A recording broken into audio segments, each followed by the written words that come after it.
परमात्मा साकार है या निराकार है? क्या है परमात्मा का वास्तविक स्वरूप? यह जानने का प्रयास ही हमारे आज के वीडियो का एकमात्र लक्ष्य है।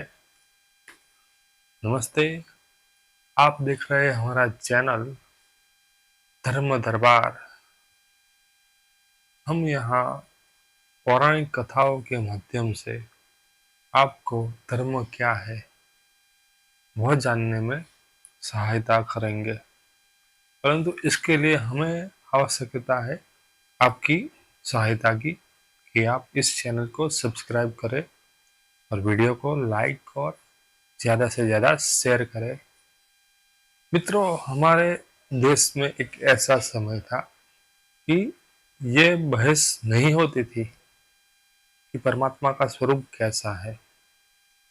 परमात्मा को हर स्वरूप में पूजा जाता था और हर किसी की भावनाओं का सम्मान होता था। परंतु जब से द्वापर का अंत हुआ और कलयुग का आरंभ हुआ, तब से धर्म संप्रदायों में, पंथों में, विचारधाराओं में बट गया।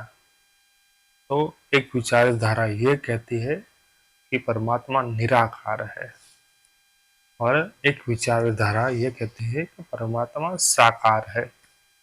तो क्या है सच्चाई? यही हम आज जानने का प्रयास करेंगे।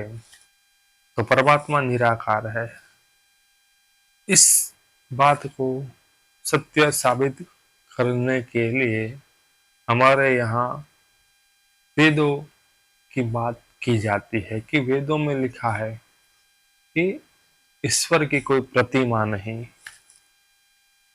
परंतु वेदों में क्या यही लिखा है? क्या वेदों में इंद्र का जिक्र नहीं है, रुद्र का जिक्र नहीं है? वेदों में सभी देवताओं का जिक्र है, परंतु यह कह दिया जाता है कि ये तो अलंकारिक रूप से उनका जिक्र किया गया है। वेदों में देवताओं का अर्थ अलग है और पुराण में जो दिए गए देवता है वो अलग है, ऐसा तर्क दिया जाता है। परंतु यह मुझे कुतर्क ही लगता है। वेदों में यह कहा गया है कि ईश्वर की प्रतिमा नहीं है, यानी ईश्वर समान कोई नहीं है। इसका अर्थ यह होता है ईश्वर के साथ आप किसी और की तुलना नहीं कर सकते।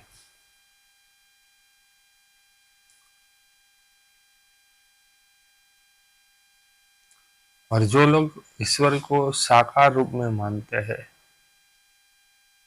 वो उनमें क्या होता है कि वो अपने ईश्वर को सबसे बड़ा बताते हैं और दूसरों की भावनाओं का कभी कभी सम्मान नहीं करते। आपने हाल ही में कुछ ऐसे किस्से सुने होंगे कि एक हमारा जो संप्रदाय पंथ है, उन्होंने शिव जी का और हनुमान जी का अपमान किया था।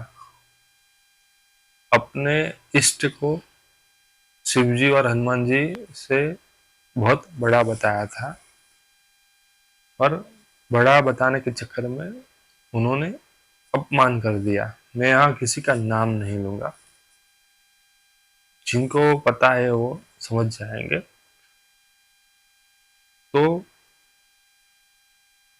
साकार में मानने वाले कभी कभी यह गलती कर देते हैं।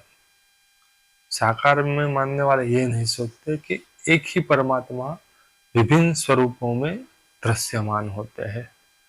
तो आप अगर एक का अपमान करोगे तो सबका अपमान है।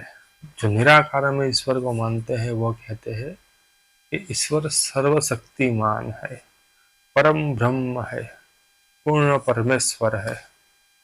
परंतु मेरा उनसे एक ही सवाल है, अगर ईश्वर सर्वशक्तिमान है, परम ब्रह्म है, पूर्ण परमेश्वर है, तो वह क्या स्वयं आकार नहीं ले सकता? जिसने हमको आकार दिया, ये पूरे संसार को आकार दिया, उसमें आप ये मर्यादा क्यों देखते हैं कि वो स्वयं आकार नहीं ले सकता? यह तो आप ईश्वर को मर्यादित कर रहे हैं। ईश्वर की तो कोई सीमा नहीं, आप उन्हें सीमा में बांध रहे हैं। अगर वह सर्वशक्तिमान है तो वह स्वरूप भी ले सकता है, अगर वह स्वरूप नहीं ले सकता तो वह सर्वशक्तिमान नहीं है।